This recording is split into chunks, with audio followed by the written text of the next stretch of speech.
Hello everybody and welcome to How Now Mr. G. Today we will be talking about opinion essays, and here we've got two approaches. A one-sided argumentation, the comment, and a two-sided argumentation, the discussion or evaluation. Have fun! In an English test scenario, you typically find the comment on position 3. Let us quickly repeat the logic. Position 1, the summary. What is the text about? Position 2, analysis. How does the text work and why? Position 3, the comment. What do you think about a controversial issue? Here you must have an opinion. And why do you have that opinion you have? Here you must provide arguments that support your opinion. Let us now talk about the differences between a comment and a discussion evaluation. When writing on our opinions, we distinguish two approaches, the comment and the discussion evaluation. Let us talk about the comment first. The idea: you have an opinion already and support that opinion with arguments. The argumentation is somehow a justification for your opinion. It is clearly a one-sided argumentation.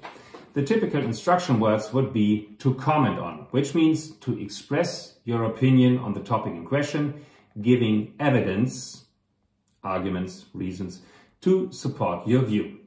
Another one would be to justify, which means give adequate reasons for your decision or conclusions.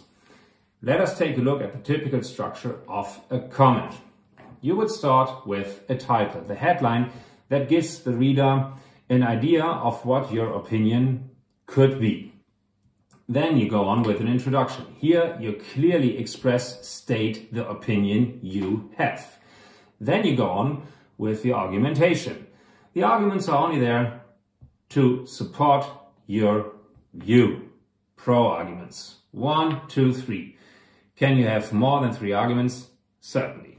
Finally, you round off with a conclusion, saying in different words that the point, the opinion, is justified, is right. Let us take a look at the second approach, the discussion evaluation. The idea: here you elaborate, develop an opinion after discussing arguments for and against the problem in question. Here the opinion is the result of the argumentation, the discussion of pro and contra arguments. It's a two-sided argumentation that somehow discusses opposing views all the time. This way, that way. On the one hand, on the other hand. Here, there. High, low. Fast, slow. Stop, go. Sister, bro. Well, somehow. And as a result of that argumentation, you come up with an opinion that you have developed through that argumentation. The instruction words are to assess. Consider in a balanced way the points for and against a topic using examples. Or discuss. Consider different sides of an issue by giving reasons for and against with examples. Or to evaluate. Form an opinion after carefully considering and presenting advantages and disadvantages. Let us take a look at the structure of a text that has a two-sided argumentation somehow. Fine. Of course, we start with the title again, the catchy headline. Then we write an introduction which raises a question or introduces a problem that has to be discussed in that argumentation. Then you have the main body, the arguments. Pro, contra, pro, contra, pro, contra. It's somehow like playing ping pong. One view, another view. One view, another view. One view, another view. And once you have done that, you round off the topic by writing a conclusion, and here you clearly express your opinion as a result of that argumentation. Right. let us quickly talk about the arrangement of the arguments. Do you have to play that ping pong style? Pro, contra, pro, contra, pro, contra, pro, contra all the time? Can't you, well, introduce the pro arguments first and then the contra arguments? Sure. Can you maybe first introduce the contra arguments and then the pro arguments? Yes, indeed, you can. Personally, I prefer that ping pong style. Pro, contra, pro, contra, but this is somehow, I would say, a matter of preference. Let us take a look at an example. First, let us talk about how a comment is written, a one-sided argumentation. Let us suppose we have a task here that reads, the Declaration of Independence declares the pursuit of happiness a human right. Comment on your understanding of happiness. Fine, that's a tough one. Let us suppose you have done some research online and you have found a psychologist who argues that there is a happiness formula. And this formula consists of 3 components. Things you have, people you love and who love you, of course, and how you see yourself. Right. Well, the first thing you have to do is you have to come up with a title that makes the reader interested in reading your comment. For example, I don't know, the happiness formula, the one and true and only road to your personal happiness, sort of. Then you have to write the introduction, and here you have to express your opinion clearly. For example, you have to argue that you have found a formula, a happiness formula, and this formula works, and you are going to show how that formula works. Of course, you have to say some words on the Declaration of Independence too, the historical background, inalienable rights like life, liberty, and the pursuit of happiness, and that the Declaration of Independence somehow says that happiness is a highly subjective concept, and therefore the individual person has to be the starting point when thinking about happiness. And for that reason, you are going to show your interpretation of happiness now. Right. Once you've done that, you go on with the argumentation, the main body of your comment. The first argument would be, well, things you need. For example, things you need to exist happily, to live a happy life. Your home, food you prefer, maybe a car, clothes, anything that you find important from a material point of view to live a happy life. The second chunk of our argumentation would be the social life. Here you would write about, well, people you love and who love you, your partner, your family, your friends. Maybe you wish to start a family of your own one day. That would be, well, the argumentation that deals with your social life, for example. The third one would be, well, how you see yourself. The self-concept, your expression of individuality, for example. A job you want to do, hobbies you prefer, activities you do, places you want to see. Anything that somehow you would say is an expression of how you see yourself somehow. Well, once you finish the argumentation, you only have to write the conclusion. Here you, of course, would argue that you have shown that the formula works. And, well, you might want to finish with some sort of profound postcard slogan.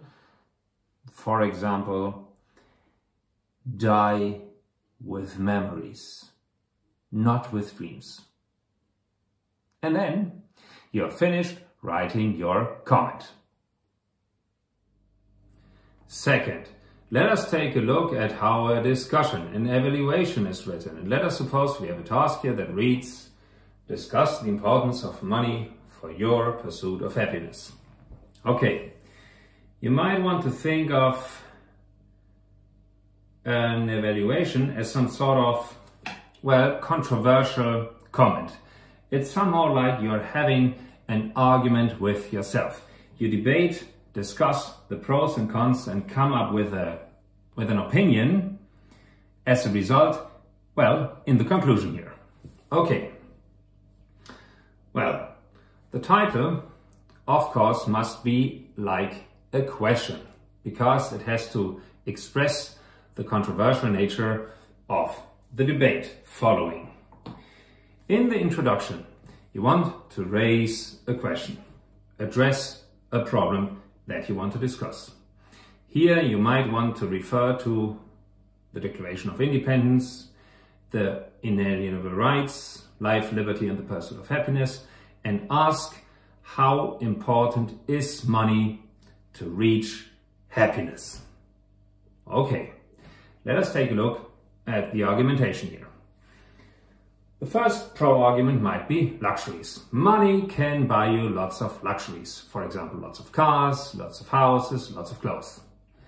The contra-argument might be that the true value of possessions is lost when you just own too much, because you lose control over the things you have when you just have too many of these things. How many cars can you drive? 1. In how many houses can you live? 1. How many jackets can you wear at the same time? Also 1.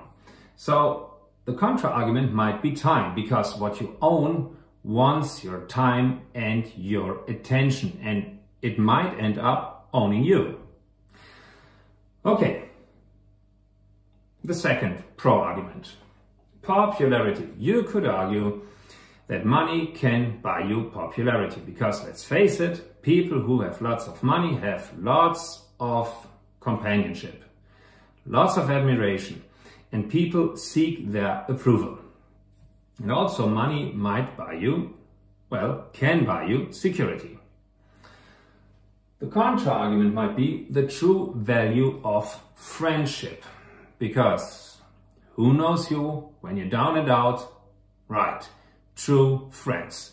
Real friends help you when times get rough, because they love you, no matter what. To love somebody when things are easy, it's not a big deal.